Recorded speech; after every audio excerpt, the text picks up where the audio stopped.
اگر رات میں احتلام ہو جائے اور انسان کو پتہ نہ چلے تو کیا صبح تک اس کو گناہ ملتا رہے گا؟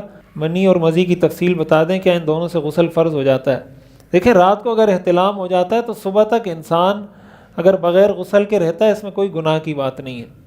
بہتر یہ ہے کہ انسان کو اگر احتلام ہوا ہے وہ اٹھ کے صفائی حاصل کر لے، اگر غسل نہیں بھی کر رہا کم از کم جو نجاست ناپاکی ہے یا ناپاک کپڑے وہ اتار دے، یہ بہتر ہے، افضل ہے۔ لیکن اگر کوئی نہیں اٹھتا یا غسل نہیں کرتا یا وضو نہیں کرتا، سب سے افضل تو یہ ہے کہ اسی وقت اٹھ کے غسل کر کے پاکی حاصل کر لے، بہتر طریقہ ہے۔ وہ نہیں کر سکتا کم از کم وضو کر لے، وہ نہیں کر سکتا کم از کم نجاست دور کر لے، ناپاکی دور کر لے۔ کچھ بھی نہیں کرتا تو یہ بھی ناجائز نہیں ہے، ناجائز نہیں ہے، یہ بھی جائز ہے، یہ بھی حدیث سے ثابت ہے۔ ہاں، فجر کی نماز کے بعد تک اس کو مؤخر کرنا یہ پھر ناجائز ہے، اور اس کی بڑی نحوست اور بہت سی اس پر حدیث میں بہت سخت وعید بھی آئی ہے۔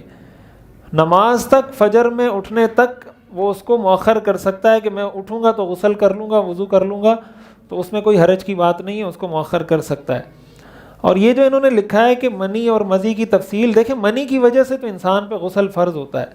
اس کا مطلب یہ ہوتا ہے کہ انسان سے شہوت کے ساتھ اچھل کر جو پانی خارج ہوتا ہے اس کو منی کہتے ہیں، اور اس کی وجہ سے غسل فرض ہو جاتا ہے۔ اس کا نتیجہ یہ ہوتا ہے کہ انسان کی شہوت ختم ہو جاتی ہے، یہ اس کی علامت ہوتی ہے۔